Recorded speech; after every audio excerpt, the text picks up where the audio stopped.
31 said, "We caught a dirty one." Maxwell stands alone, painting testimonial pictures. Oh. Rose and Valerie, screaming from the gallery, say he must go free. The judge does not agree, and he tells them so. But as the words are leaving his lips, a noise comes from behind. Bang, bang, Maxwell's silver hammer comes down upon his head. Bang, bang, Maxwell's silver hammer made sure that he was dead. This is the Community Solutions Podcast. Jason Bradley, Andrew Richter, coming on full force, taking down the whole system. Hey, how you doing? Oh, good. I'm thinking I should know that. Probably. I would say so. Well, that doesn't mean anything. Give me a minute to ponder that. All right. Do you want me to do like a commercial or? No, just start talking about something. It'll come. Talking about something. Let's move on. I don't know. How's everybody doing out there in listener land? That's your way of moving on? I don't know. By the way, it's hard to conjure greatness like just at a snap of a fingers. I can do it. Yeah. Here, let me just say this. You once went down to Vegas, and the guy on the street that has the ball either in the left hand or the right hand, you bet $1, you got it wrong, turned around and went home. That's what I heard. No, that's not true. I went to Vegas and didn't bet at all. Yeah. Too cheap. You should get arrested for that. I mean, if what we're going to talk about today, maybe that ought to be prosecuted down in Clark County down there. I think I put a couple of bucks into the KISS slot machine. A couple of bucks. Yeah. Jay, gambling's like the stock market. You're not going to become a millionaire by betting $3. No, but I'm not going to become a millionaire anyways by gambling. Yeah. Well, that's true. It can be. I mean, you never know. Sure. I mean, there are professional gamblers. Yeah. Okay, so what was the song again? You want the title, or you want me to read the lyrics? No, I want the title. Maxwell's Silver Hammer by the Beatles. Oh, dang it. I wasn't going to guess them, but... It was off of Abbey Road. Oh, their last one, right? It was the last one they recorded, but I believe Let It Be was the last one they put out. So I thought Let It Be, or not Let It Be. I thought Paul did that one by himself. No. They didn't? No. Okay.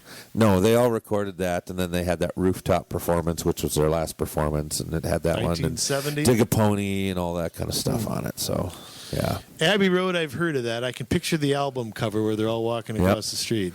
I never noticed this. There is a white Volkswagen Beetle over on the left-hand side of that.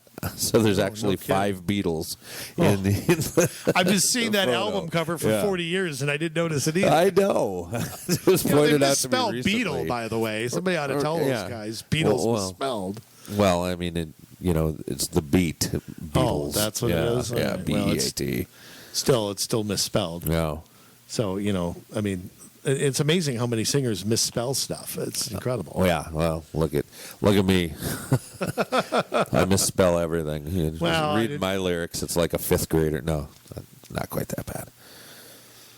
Well, how's it going anyway? In this we are. I don't want to overdo this, but we are 9/11 week. Yes. And next week is.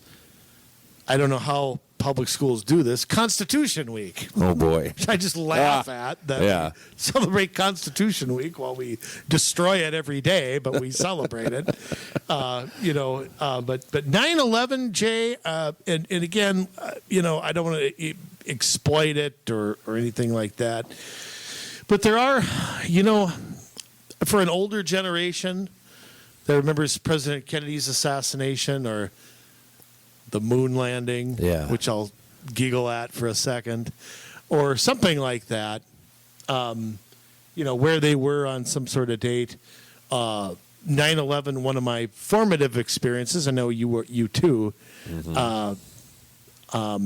Just some thoughts, Jay, on 18 years, if you can believe that. Wow. That it's been that long. I mean, I was 24 years old in 2001, so I mean...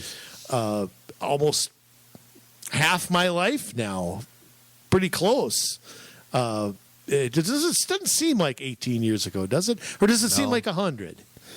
No, every year when it happens, I mean, it affects me deeply. I have like a real visceral reaction to watching that. Every time I see those planes hit the towers, it's like living it over again for me. I remember where I was. I remember what I was doing. I mean, I had just woke up, but I was on vacation. What was it, at 2 p.m? No, I took a couple of vacation days, and I went up to Duluth back when I was doing the corporate thing. I went up back home and was visiting, and I remember I woke up and walked into my mom's living room. And it was just after they were wondering what went on with this first plane. Hey, your kids were pretty little then, weren't they? Yeah. Really little. Yeah. I don't think they remember any of it. Yeah, probably not. No, they were much too young. And I just had this thought that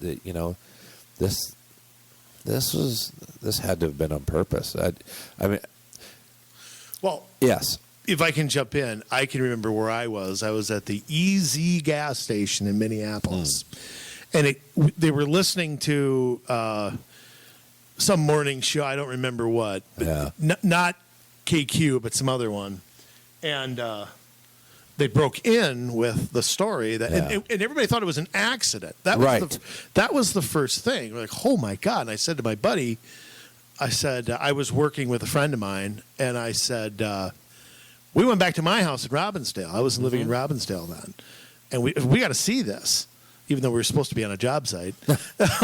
we called, and it was okay. Yeah. And we turned it on, and I don't remember what channel, probably Fox. And we saw the second plane hit about 5 minutes after we sat down. And we were just like, what the hell was that? I know. Even just you talking about it now, the hairs are standing up on my arm. And it's like, I was watching it, and that second plane, I saw it come in from the corner of the TV screen. And I'm like, oh my word, there's a second plane. Yeah, and it happens instantaneously. I kid you not. The next words out of my mouth when that thing hit. I mean, it took a while for me to pick my jaw up off the floor, and get my thoughts together. But it's like, oh my word, it's Osama bin Laden. Huh. And I only knew this because like a few weeks prior. I mean, I was just, I hated being in corporate America. I was for a while considering, might be fun to do like the FBI thing or some CIA thing or something like that.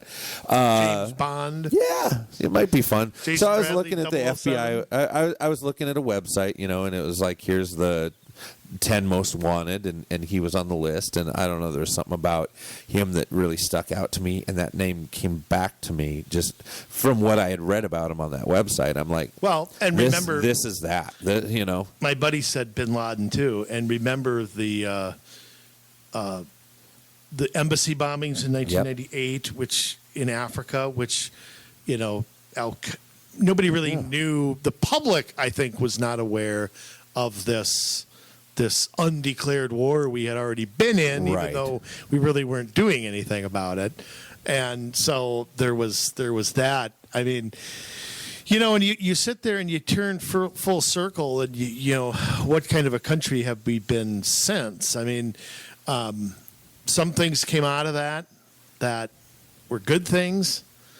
If there could be good things coming out of something like that. Yeah. I always wonder, and I hate to say this, but with 3,000 people died, 100,000 people were in those two buildings. Oh, I know. I mean, what could have happened?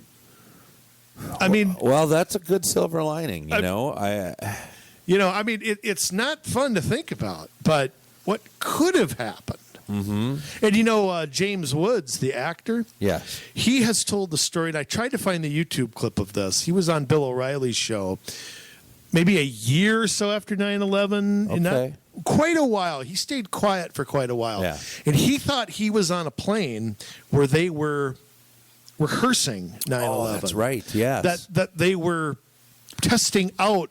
Yes. I wish I could remember the interview, but I just remember you could see in his face how freaked out he was the reality of James Woods was very quiet, gave very quiet answers, which is not really him. No, that's not him at all.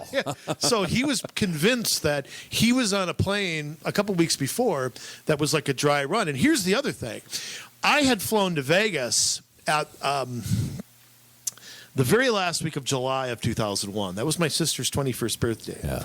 And my dad flew us all out to Vegas for her birthday. Yeah. And I remember walking through security like it was nothing. I can remember it vividly. I mean, I don't remember I may have put my stuff through one of those. I don't remember doing. I don't think I did. I think I just waltzed in there, waltzed over to where we were. I don't remember.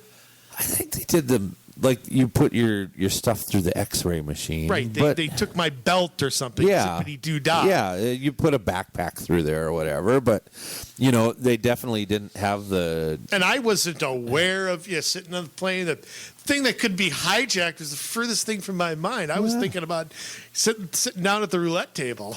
Which is strange. I mean, hijackings weren't unheard of. No, I mean, you not had at a all. lot of the... Iranian. Yeah.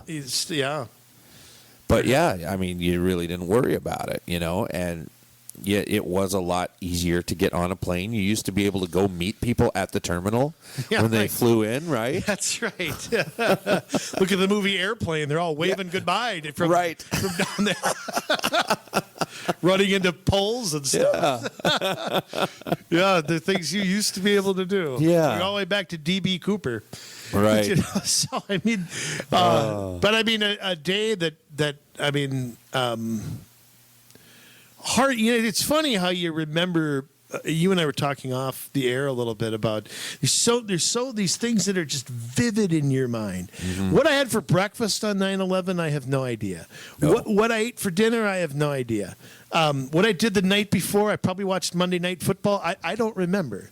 Yeah. But that moment, I could tell you almost every detail of where I was. I remember the house my friend and I went, and I was in the home improvement painting, sheetrocking. That was my job back then. And I remember where we went because we talked to the homeowner about it. And we were listening on the radio, and Governor Ventura came on and addressed the state. And so it was, and President Bush, I remember, spoke that night. And it's seared into my memory. I mean, I'll never forget that. I'll be 113 and I'll remember it. Mm-hmm. And there's other things too. I mean, we talked about, the Challenger when it exploded, I remember. And, any kind of, I remember the Oklahoma City bombing very well. Mm-hmm. And I was right before I graduated high school.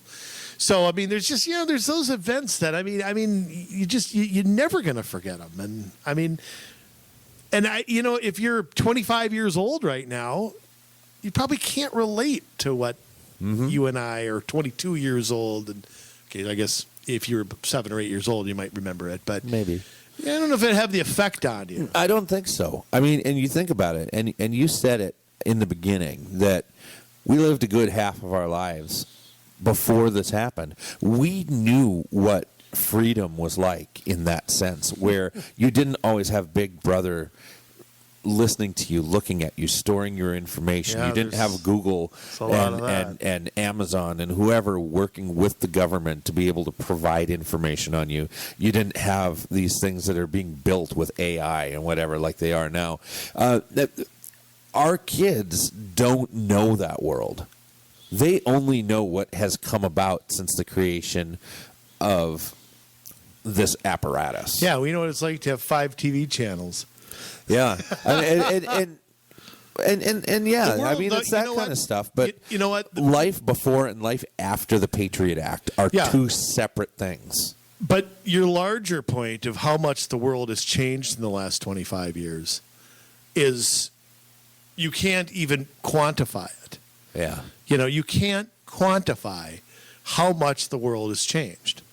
I mean, you really can't. Right. I mean, who runs to the newspaper to get their fantasy football points anymore? Right. I mean, but everything's changed. I mean, everything's changed with technology and the access to that. Mm-hmm. And you're right. The handful of companies that own all of this information, many of whom are monopolies. And of course, monopolies, you want a monopoly, you want to keep it, you have to get in bed with the government. Right. Otherwise, the government will come and break you up. Right. So, I mean, you've got to work with them. Why do you think Microsoft's been allowed to just be around for the last 30 or 40 years with no other operating system on the face of the earth? Right. You know, because they're largely working with the government on almost everything. Yeah. So look, the world's gotten scarier to me. I mean, the drift toward one world government. I mean, some people think that's loony, and I'm just going, what planet are you living on? You know, I mean,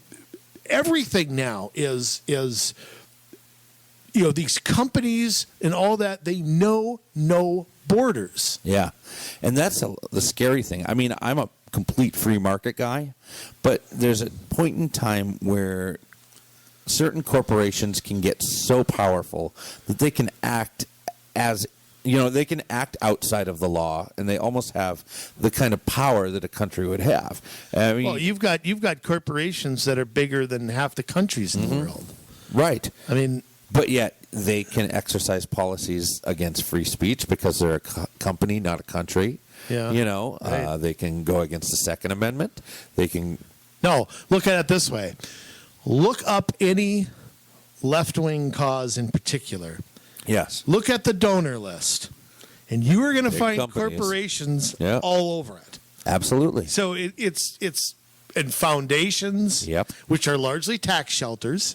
Okay, so I mean, yes, I mean the corporations know no boundaries, and the American dream of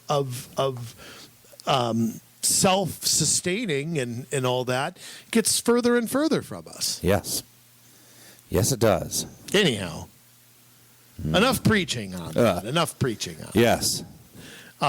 Jay, some local news. Where do you want to start here first? A local lowdown. Let's our friends in the Tobacco 21 movement. We'll quickly touch on this. Isanti County has voted to raise tobacco sales to age 21. Oh, so this is happening out in the rural areas as well. It's not just in the city, like we predicted. Well, of course, all it takes is 3 votes, right? Yep, and they approved it back in March. June 1st is when it actually went into enforcement. So, yep. Well, I mean, that is something that we warned about a few years ago when it failed at the state, that this was going to be broken down. The followers of this were not going to go away. It was kind of like spilling a beer on the floor. They were going to go wherever the beer went. You know, the beer still finds the skunky areas, and Isanti County in this one is skunkity-doo-dah. Yeah. Well, and here's the thing. The change affects 16 businesses, but this is the thing about counties and counties enacting this Tobacco 21. It currently does not impact businesses within the city limits of Cambridge or Brum. Those 2 cities issue their own tobacco licenses, giving their councils the authority to set their own age limits. Okay, but that's just it. A county doesn't issue a tobacco license either, do they? No, but for places that don't issue their own tobacco licenses, they can have the say-so. Now, this is what went on when Sherburne County was trying to do this, is that it would have been for certain places that did not issue the tobacco licenses, but for those that did, that's why they went to the individual cities, like Big Lake, like Elk River, and tried to get them to enact Tobacco 21 because they couldn't do it for them. Or here in Hennepin County, the only places that they could speak for when Hennepin County adopted it, which was a surprise to me. It? Yes, but it only takes place like out in places like Independence and you know, these outlying areas that. And what was the point then? Yeah, exactly. Pacify Marion Green for a few minutes? I don't know.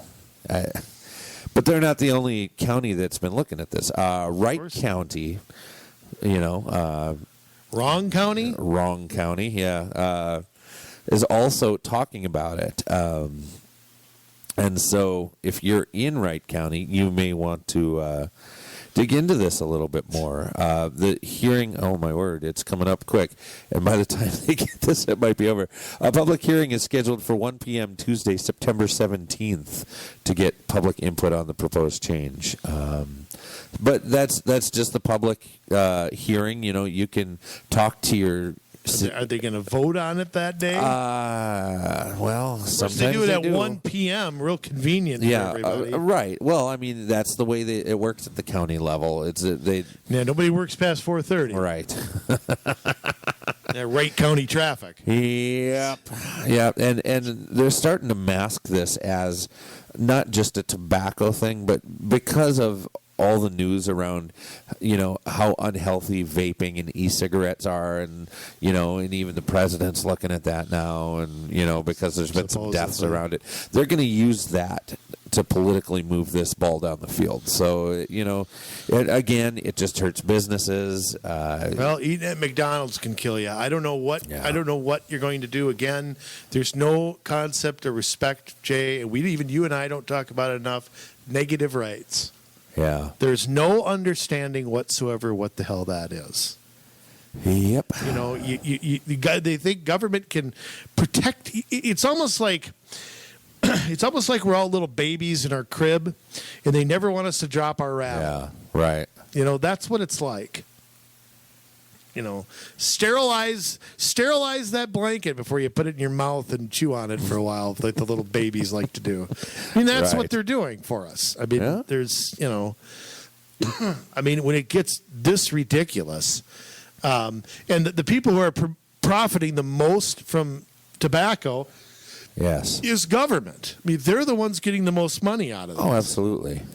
And so it's garbage that it's some sort of public health thing. It's all about power, control, and this idea that, you know, I mean, and we've talked about this a million times. What is this with 18, 19, and 20-year-olds?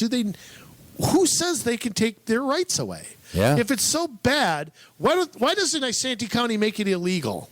Well, if it really is that terrible. Yeah. No, instead everybody just goes to Cambridge or Brom to buy the cigarettes. Let's make it T50. Yeah. T50. Wait, nobody ever starts smoking. Right. Who starts smoking at 51? Nobody. So let's make it T50 if this is such a problem. But, Andrew, that's only to buy it. You can still smoke it. Oh, that's right. Yeah. Yeah. You just can't buy it. Roll your own. You can grow tobacco. You can buy that on the internet. You probably need a permit for it. Yeah. Isanti County, I'm sure you can't get it. In these days, maybe I should give you get all you listeners in touch with my Kentucky family. I was about to say, I need the help. I don't think it grows as well in Minnesota as it would in like South Carolina. I have no idea. Yeah, I don't know the process. That's a whole other story. No idea. No, I don't know, but I read history. Well, quick story. I can tell this. So I'm in Kentucky, you know, visiting the family farm down there, one of them, with my dad, and we're just walking through. He tears off a piece of a leaf, and he says, "Here, chew on this." Not telling me it was tobacco, right? Oh, I just about threw up right then and there, and my fate was sealed from that point on. Hey, it was a good teaching. He didn't have to lecture you or anything like that. Bet you never chewed. Oh, yeah. So me neither.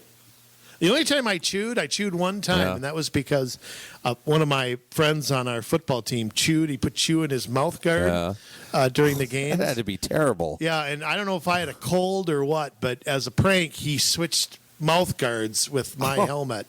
I hope he got your cold. I don't know, but I ran out, put my mouth guard in, and holy cow, I just about passed out. But everybody got a good laugh. I mean, everyone. Sure. I almost peed my pants, everyone. My girdle was killing me. It was so, yeah, and it was huge. I mean, I don't know how I didn't see it or smell it. I just must have been excited to get out there. I already put that helmet on. But that was my buddy Steve. He's since passed away, but it was considered an honor to get pranked by him. So because he was like the Stifler of our graduating class, so it was was okay. I couldn't get mad at him, so he was a real good friend. So. Oh. All right, another local lowdown news. Your buddy. My buddy? Why is it all friends of mine? These are all friends of yours. I don't. Do they know that? Mayor Carter in St. Paul. What's going on with this, Andrew? There's all these. They're touting that St. Paul is going to be cleaner and greener, and I don't know what the hell they're doing over there. Basically, they are taking the real cost of this. Yes. Okay, is really not known. I mean, this is the thing about it. I mean, these fuel efficient vehicles or whatever they're doing, this whole fleet that they're trying to replace. To me, I don't know how you calculate the cost of replacing everything. Right. But the police department wanted a couple more officers, and Mayor Carter told them, "No, sorry, we're spending too much on green vehicles that we can't do that." So that was the big thing that was going on. That's good. They're going to replace these environmentally friendly models. I'm at the American Experiment did a article on this, but basically it's a collaboration between the St. Paul Public Works and the Environmental Initiative, which is another nonprofit out there, and they're getting money from them and so on and so forth. But it's about $1.5 million in this. They talked about 10 inefficient public works vehicles. Okay, with the city paying the rest, so about $1.125 million, far more than a handful of police officers cost. And again, I don't know why they need those or whatever, or if they really are short or what. I don't know. I just know that he said no to the 5 police officers, and he said yes to the $1.125 million for, if I'm guessing, it is 10 vehicles. That that they are bringing in green vehicles. Wow. So I guess that means what? They're electric. They take banana peels for fuel, or it's like the Back to the Future, right? Where you stick all the garbage in the engine and. The empty beer cans or what? I don't know. NPR also has an article on it. There's their dirtiest heavy burning equipment, according to the Environmental Initiative. And I love how NPR calls the 10 vehicles, quote, nearly a dozen. The city paid about $2 million for new pieces of equipment, which include dump trucks. What's a grapple truck? A grapple truck? They wrestle you or something? Yeah, that's what I was wondering. Yeah, okay. Project Green Fleet is the program, and the environmentalists claim that it will be the equivalent of removing 20,000 cars from the road. Really? I'm just laughing at that. My word. So, that's the latest thing in St. Paul that. Project Green Fleet. It really doesn't say what they are exactly. I don't know if they street get sweepers more miles to the gallon. I mean, I don't know how you do that. Those big trucks are just gonna, with the weight they have to push around. Yeah. But if you buy 10 vehicles for over $1 million, I mean, that's a whole lot of money. Yeah, I don't know. I mean, I'm looking at the picture in the NPR article. And that's what I see in the back. I see a street sweeper and 2 street sweepers. It looks like they got the old rusty one over on the side, and that's supposed to be the one that's not green, I guess. And then they got this sharp new looking one over on the left. And it is appropriate. It's on the left. And your left or their left? My left. Oh, okay. It would be on this guy, whoever he is that's speaking on his right, but it's on my left. It's to the left of me, that's for sure. To the left of everybody. Yeah. Environmental Initiative. Yeah. So That must be it. Your street sweepers in St. Paul are going to save the exhaust to 20,000 cars. Sounds like a good plan. That's BS if I've ever heard it. No way. I don't. And of course, so you have to love our media, which really challenges what they say. Oh, right. I mean, not like NPR did any investigating or talked to anybody other than the environmental nutcases themselves. Jay? Yeah. Moving on. Yes, we're going to move on. We're going to talk about something we've mentioned on the show, but we've never very little, and we have never went into depth on this. And quite frankly, we're only going to give a 10,000-foot view here. Yeah, that's true. Scratch the surface and let's make a challenge out there. Yeah, I want somebody to name. Now in Hennepin County, it might be a little different. Yeah, name your county attorney. Exactly. Yeah, I hear a lot of silence. If you were scratching your head. Granted, I mean, there's a podcast and nobody else can talk to us. Oh, is that why? Okay. But I imagine it would sound a lot like that. I was waiting for you to say something. I would. Well, I can name the Hennepin County one. Well, okay, but anyway, I can name the previous one. Yeah. Which, you know. Yeah. Well, she's changed a little since her reputation. Has she really? Well, or is she allegedly? Chameleon Klobuchar allegedly changed. Well, changed the. It depends what audience. Come out of the box a little bit. Depends what audience she's in front of. Yeah.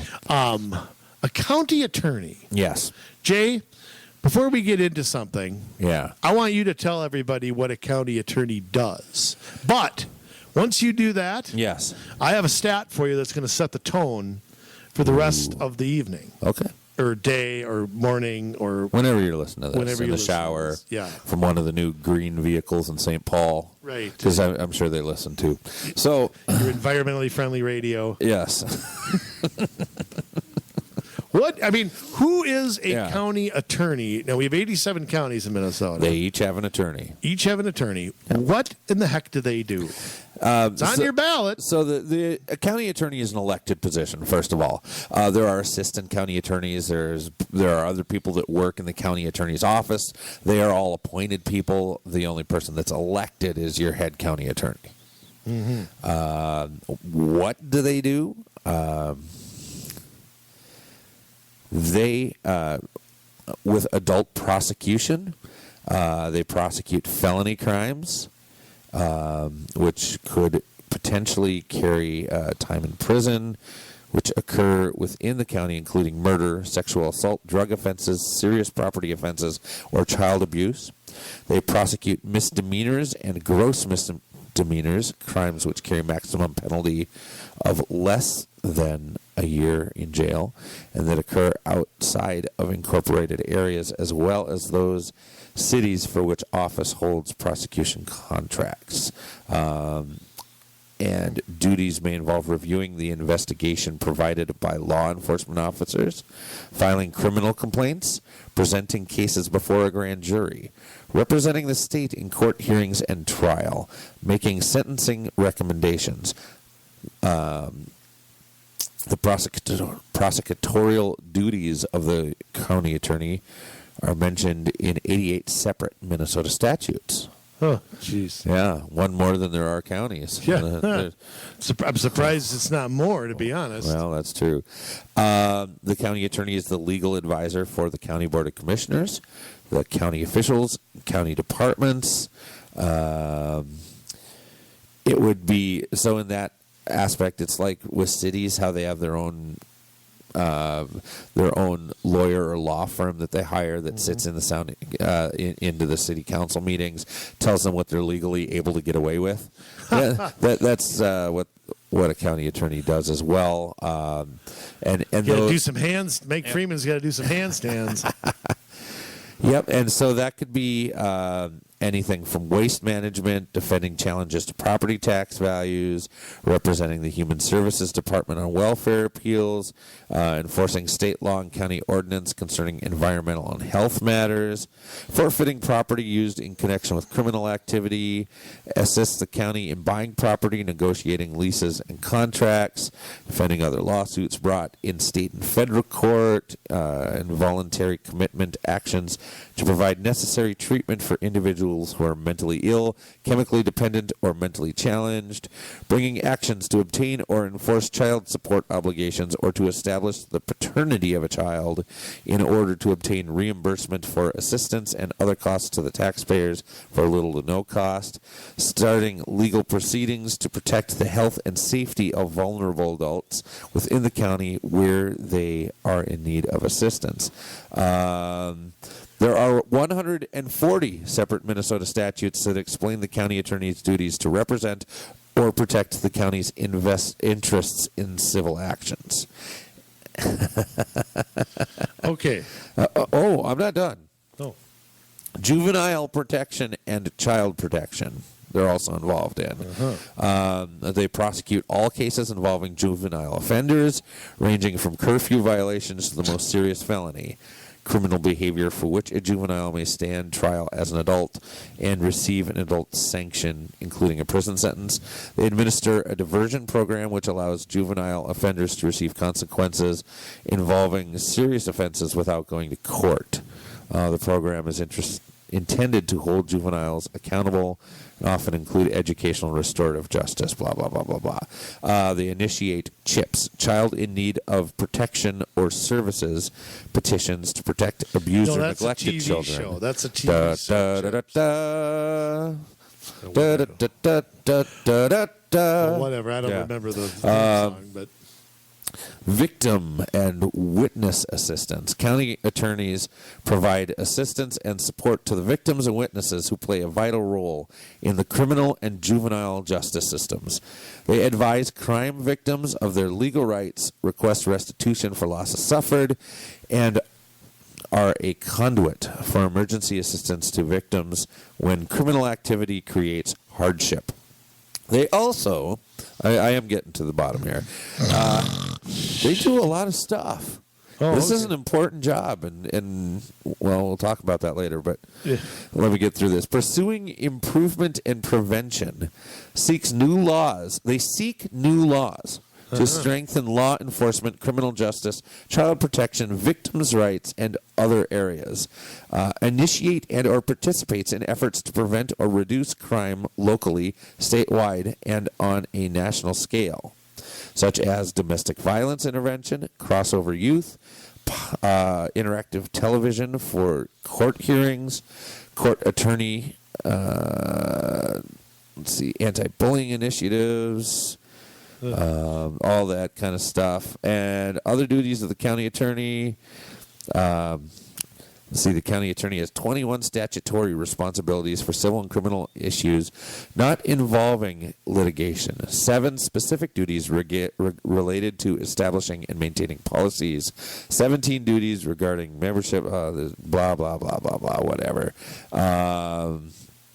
So there are strict standards set forth in the statutes, rules of the court, and by the Lawyers Board of Professional Responsibility. So 388, Section 388, if you want to go and read all of those Minnesota statutes, be our guest. As Herb Carneal would say, if you're scoring from home, Section 388. Of the Minnesota statutes, yes. Good old Herb Carneal. Yes. Good afternoon, everybody. It's first pitch at 1:07. 72 degrees inside. He always gave you the temperature inside the metronome. Yes. 73 degrees outside, 72 degrees inside.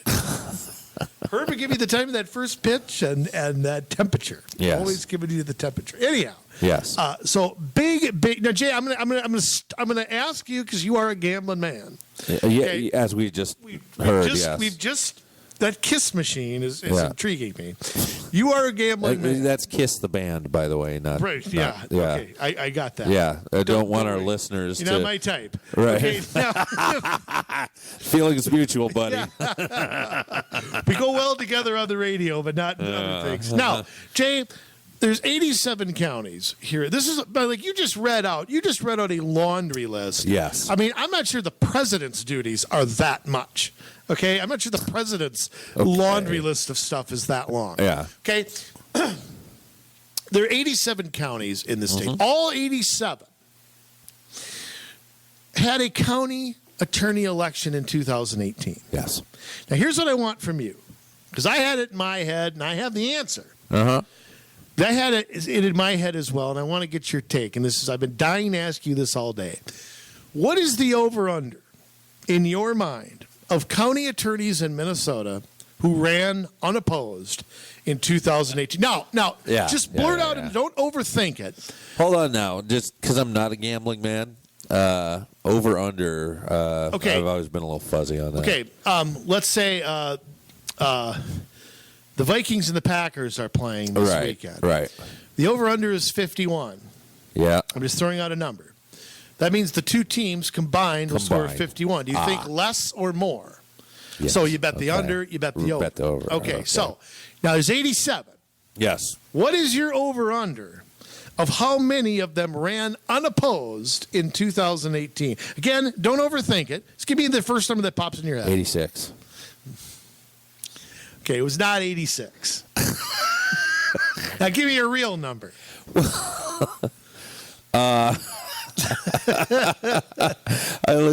I had read an article about one that was opposed, and I figured that was the one. No, I'll bet the under on that. But give me a. If it was 86, we'd push. Yeah, that's true. Okay. 53. 53. Okay. That's a little higher than mine. Mine, I thought, was about 40-ish. Yeah. I thought about half was a good guess. Okay. Guess how many there were? I just did. Okay. Well, go over or under? Over. 75 was the I right wasn't answer. that far off with my first guess. No, you were closer, actually, with the first one. I take it back. Gee 74, I'm sorry. Yeah. There were 13. 74 out of 85.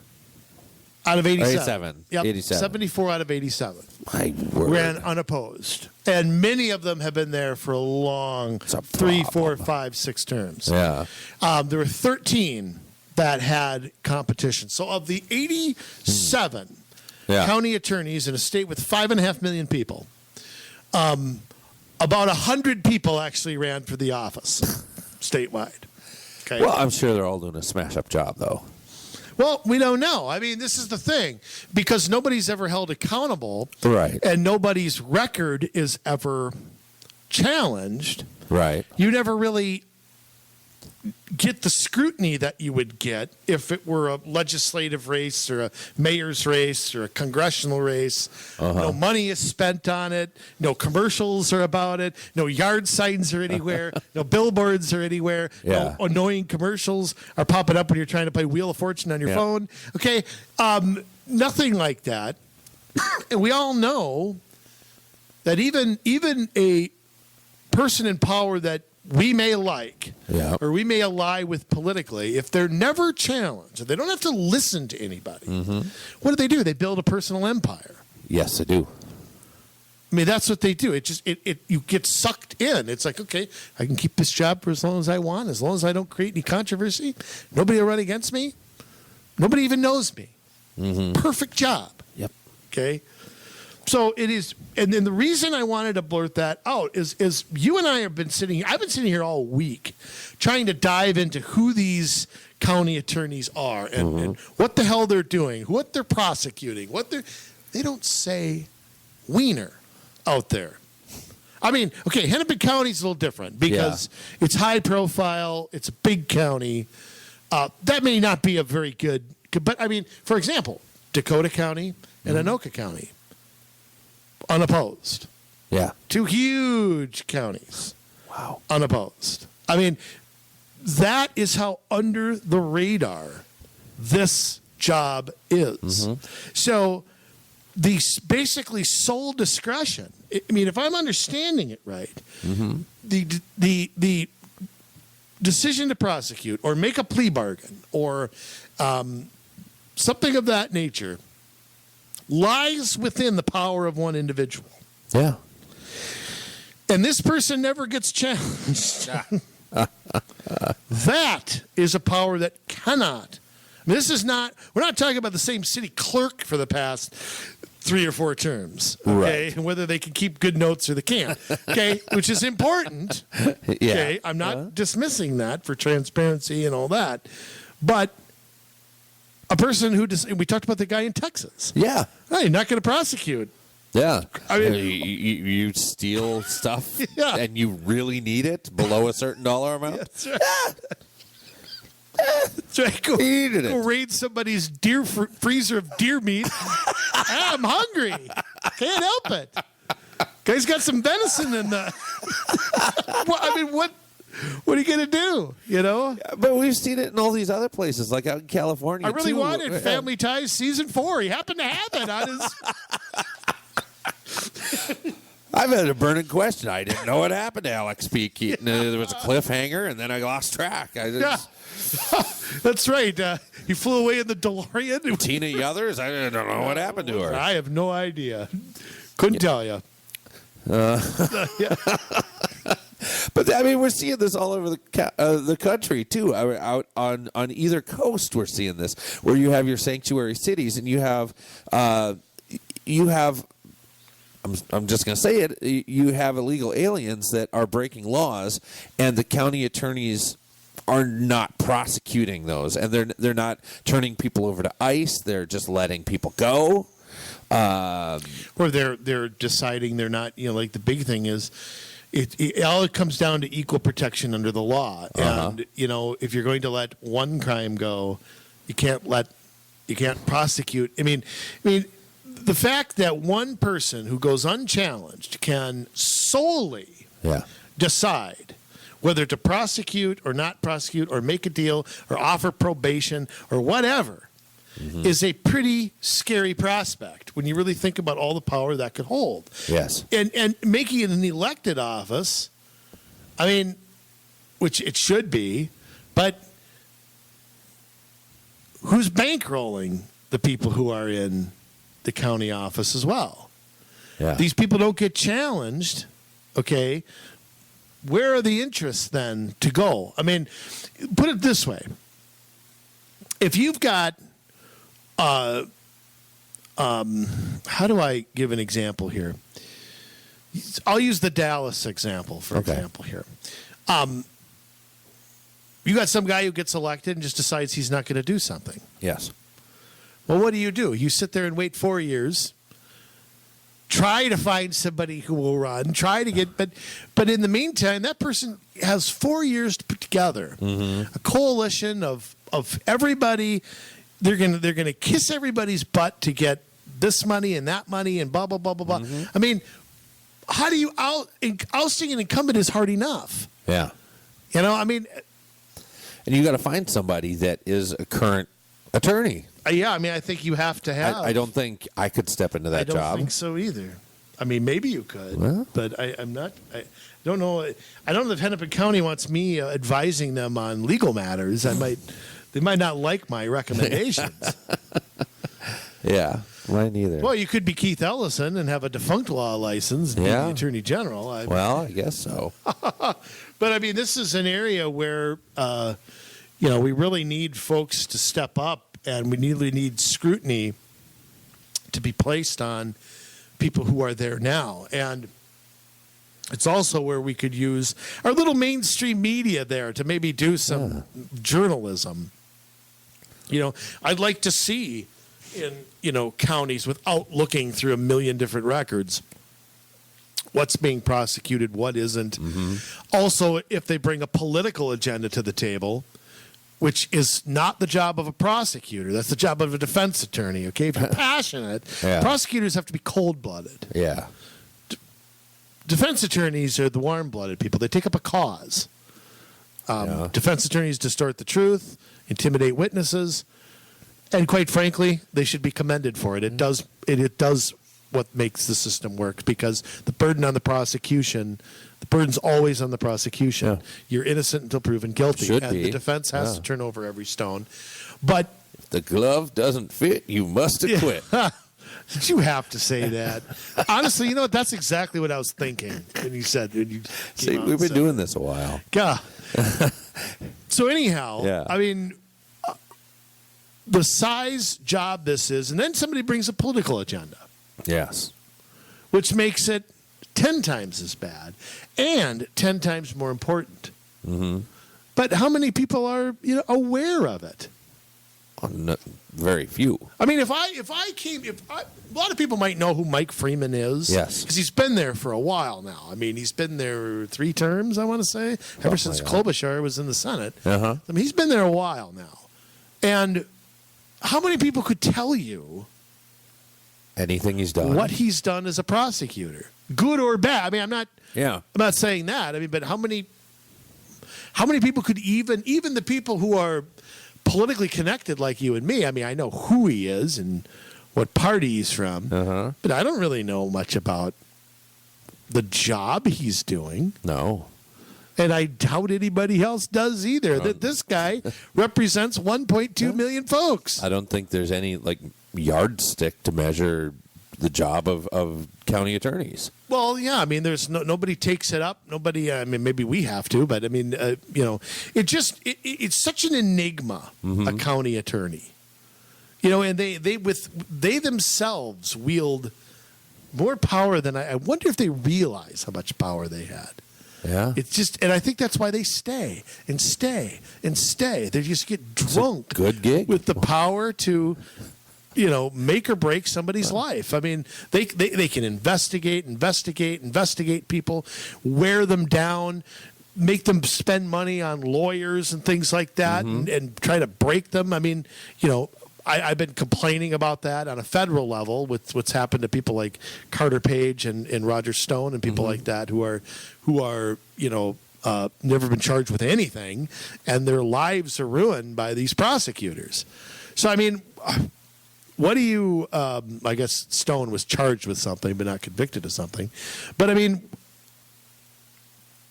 where's the scrutiny on these folks?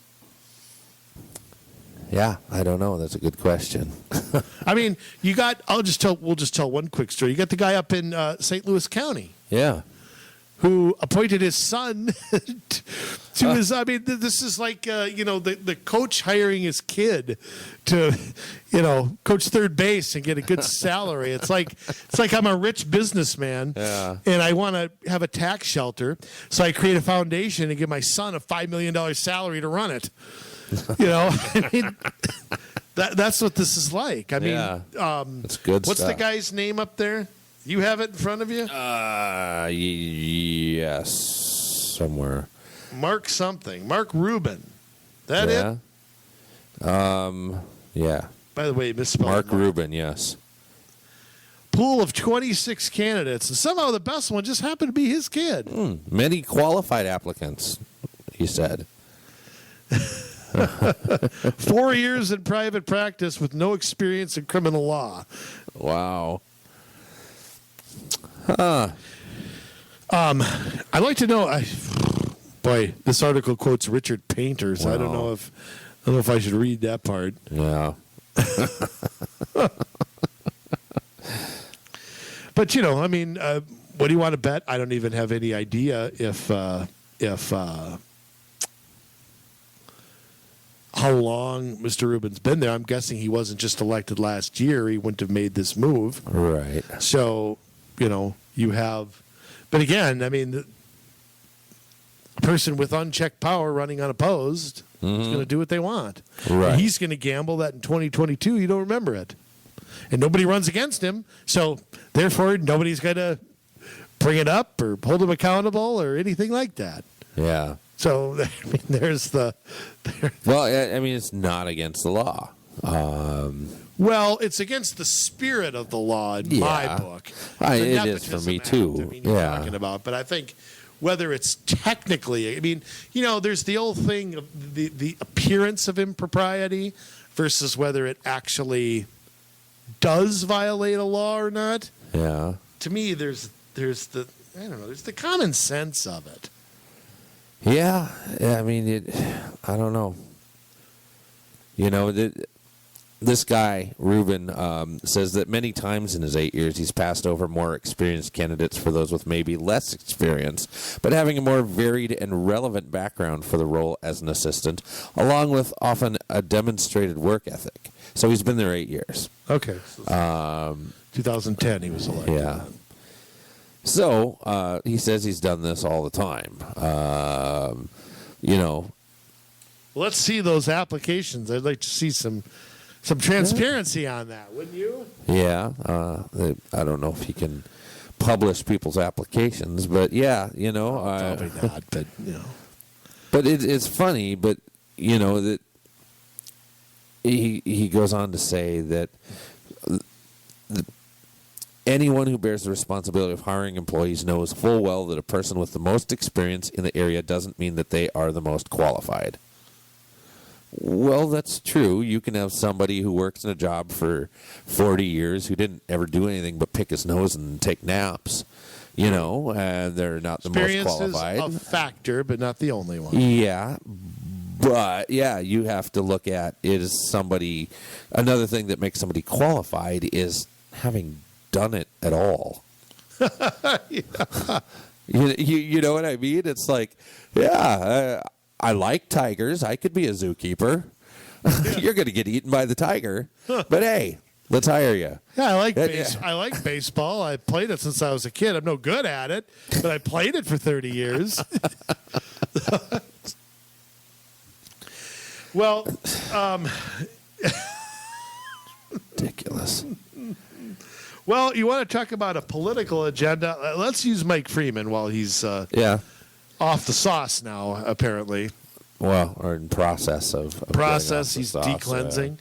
What is this business about this dashboard data policy? Well, we are at insightnews.com. Jay, Hennepin County attorney unveils data dashboard. I wonder if I'm on there. We might all be on there.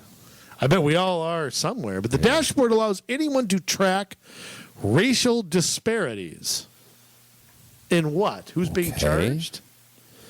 According to census numbers, Hennepin County population is approximately 69% honky, 13% black, 7% Hispanic Latino, 7% Asian, and 0.7% Native American. Where's the 39% Somali? Okay. I think that's under black. However, on average, the composition of our felony and gross misdemeanor cases is 33% honky, 54% black, 2% Asian, 5% Indians. Hispanic and Latino is not available. So I guess they don't know if somebody is... Pablo gets pulled in because he's got a DWI or he's late on some child support payments. I guess they don't record that. So Freeman, I guess, is going to publish that because it's not fair that whites are 69% of the populations, but those damn whites only commit 33% of the crimes. Either A, we're going to prosecute whites for jaywalking, right, or B, we're going to not prosecute blacks for anything. Well, and that's the thing. He wants to narrow the disparity gap. And well, here's there's an only idea. two ways you can do that. Yeah, change your behavior would be one of individuals. Or B, you're not going to prosecute them. Right. But is that what he's saying? What he's saying, let's just say that those numbers are right and they don't change for whatever reason, whatever socio-economic. You could sit there and argue that all day. Right. How's he going to do it? One way he's going to do it is he's not going to prosecute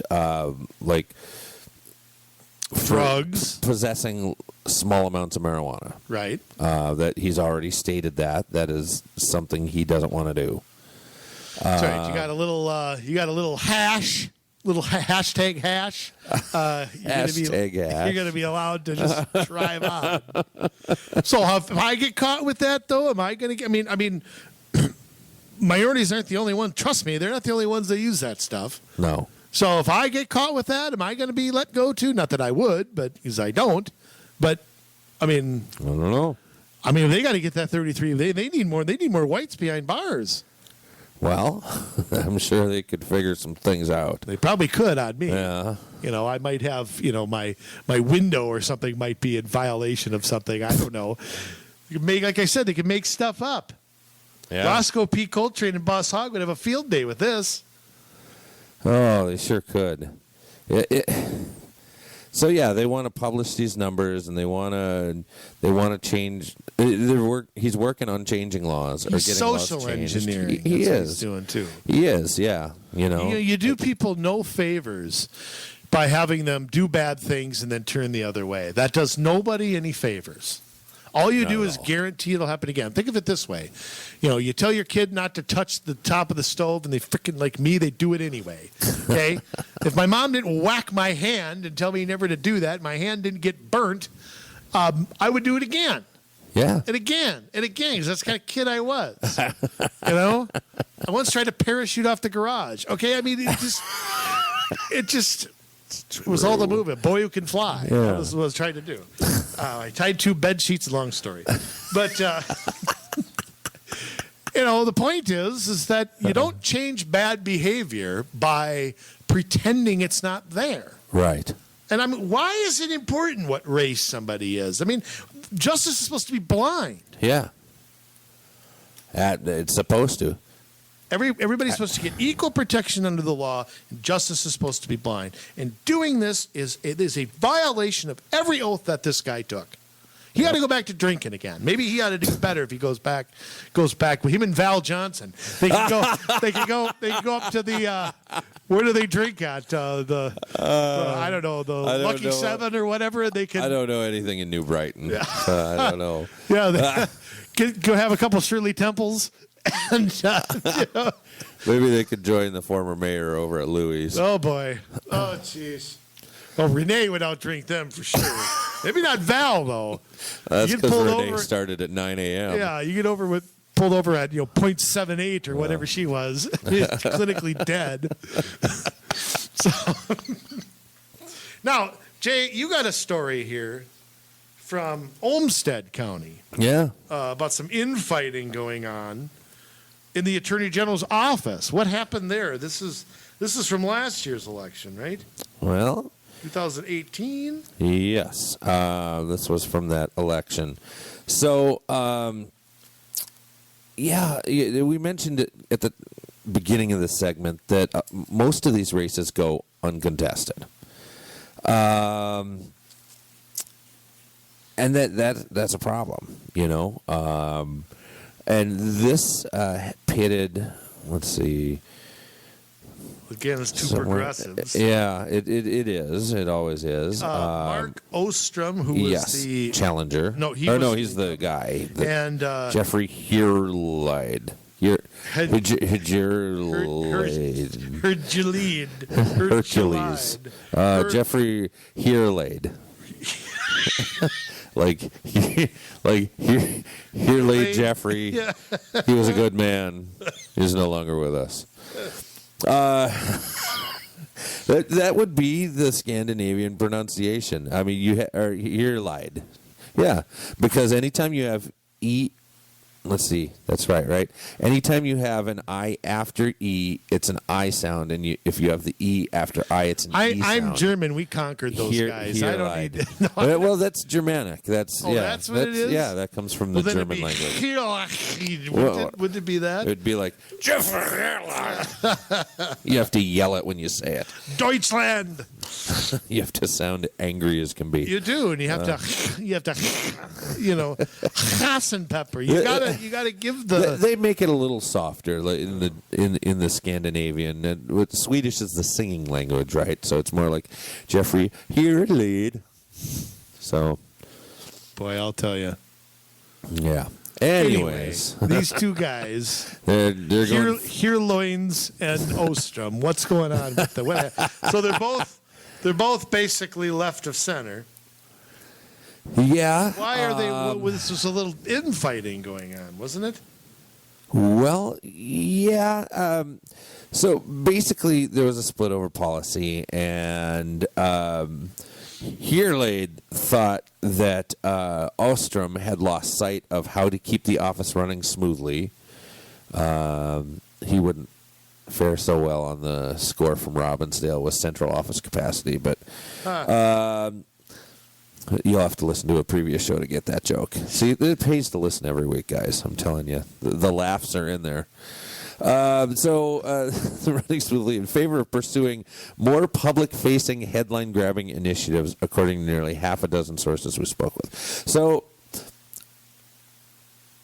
the office isn't running smoothly, and he's out trying to grandstand, trying to make a name for himself publicly, pushing initiatives that grab headlines. So there's internal griping. Yes. There's internal pissing contest, or whatever you want to call it. So that fuels. That's what it takes to fuel a run. Yeah. For one of these, we can get creating a little inner office bad blood. You want vanilla here or vanilla there, basically. Yeah, and that's so. I believe Ostrom held on. I believe, if I remember, because this is one of the few competitive races that I looked at.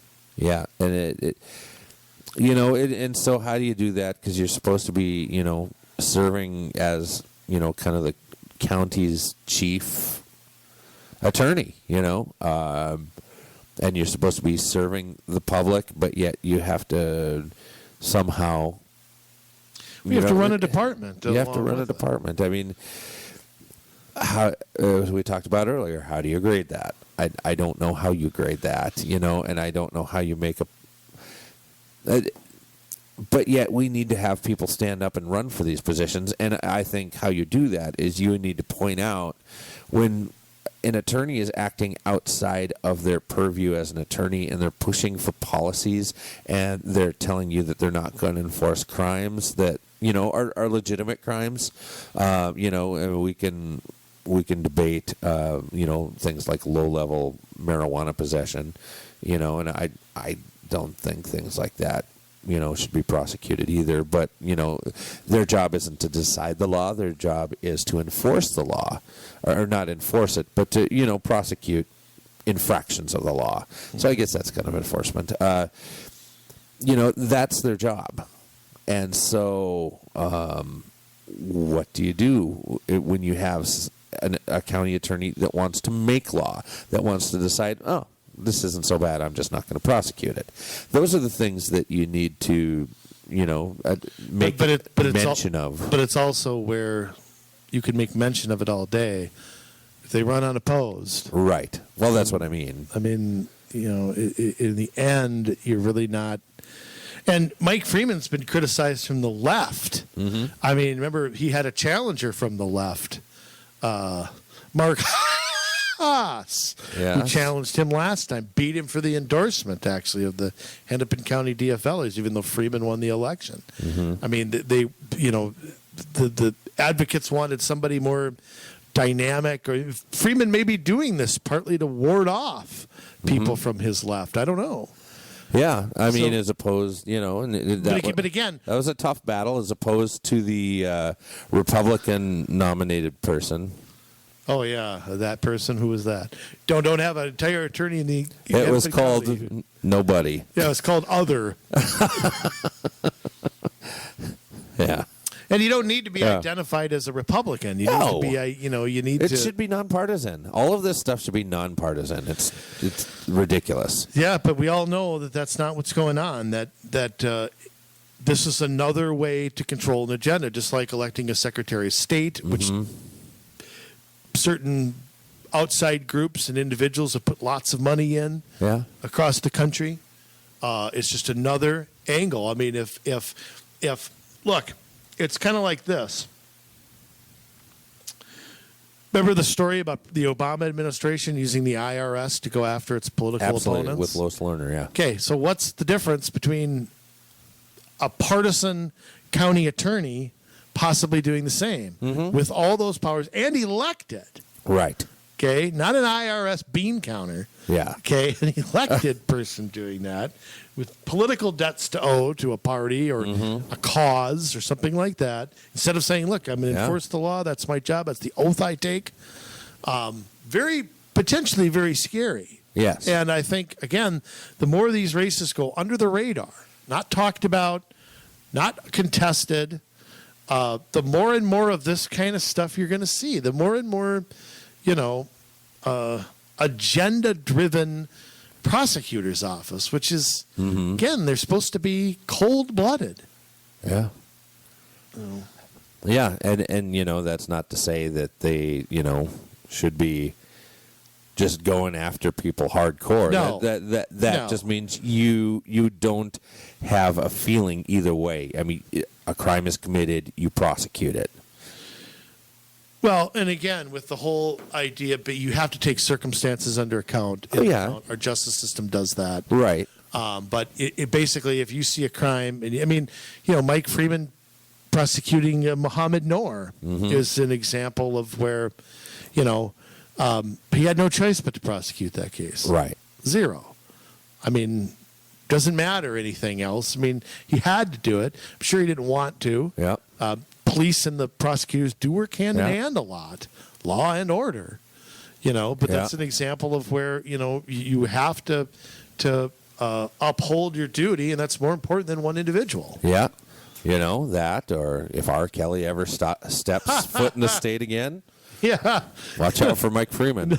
No, or in Hennepin County. Well, yes, that's true. He wants to put a big toe into Yellow Medicine County. I think he can, but if he ever goes into Hennepin County again, he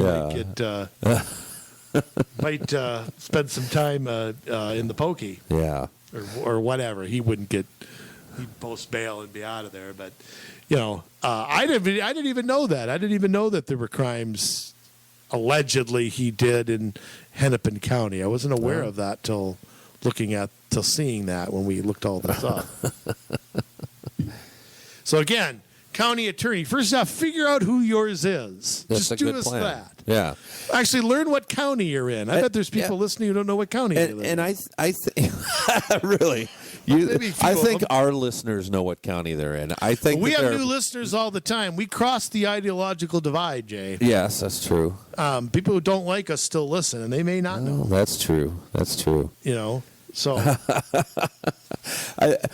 So once you find out who your county attorney is, most of them have a web page. So go to your county attorney's web page and look at what do they stand for? What are they pushing for? What are their ideals? What have they been prosecuting? What have they not been prosecuting? Learn about them so that you know where yours stands. Because if you don't know where they stand, you don't know what kind of job they're doing. So that's how you figure it out. You have to learn about their ideals. And you can only do that by putting in a little sweat equity. 74 out of 87 running on the post. That's a shame. It's sick. Yeah. Sorry, it's just, it's not okay. No matter how you slice it or dice it. Like I said, even if you discover you have a good one, there's service and there's stepping back, like George Washington. And you serve to, you live to serve, you don't serve to live. Yep. And I think because it's kind of like having a congressman that you like, but at some point it's time to put some fresh blood in there. And I think we have a lot of county attorneys who've been there a long time. Yeah. And they need a little bit of heave-ho. Yeah. 75 unopposed races. Well, 74. 74. I screwed up my Cooper math. Yeah. I mean, that's almost as many as there have been appointments in Big Lake.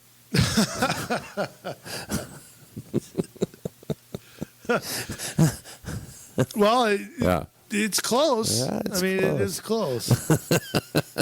So get out there, learn about your county commissioner, your county attorney. Get out there and your county commissioner. Yeah, learn about them all. But this week specifically, take some time and learn about who your county attorney is. And if you're an attorney and you're thinking, I might want to take a crack at that. That sounds like something where my county might need a little help, and I can make the sacrifice to make my county a better place.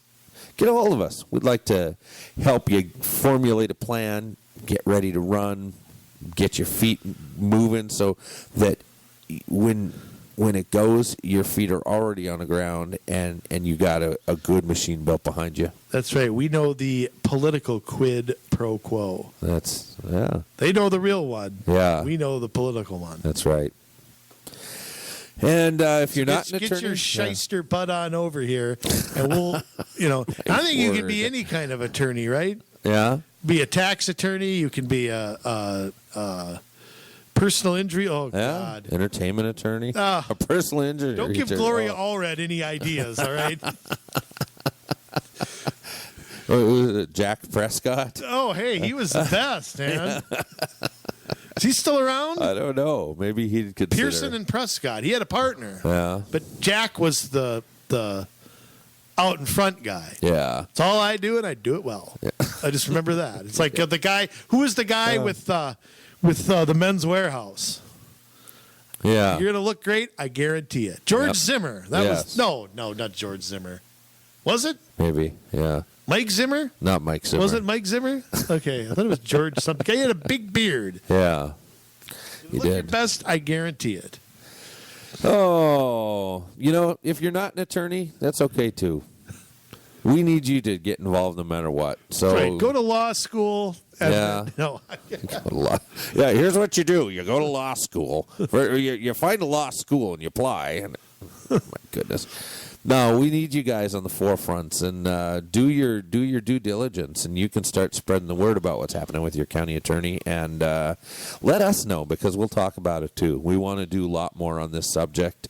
That means there needs to be more out there. So let us know what's going on, and we'll be more than happy to oblige you. So, we thank you guys for tuning in every week.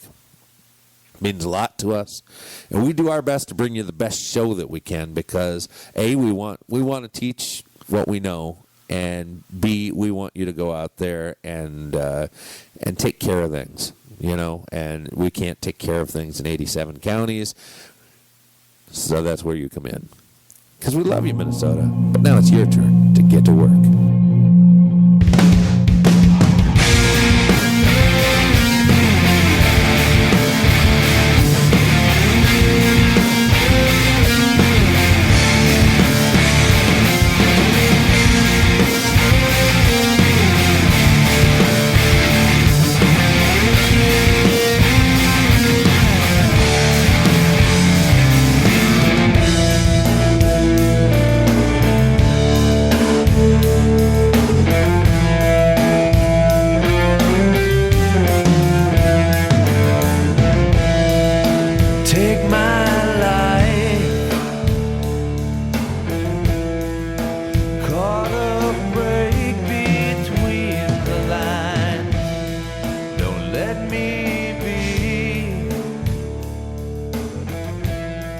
If I get too caught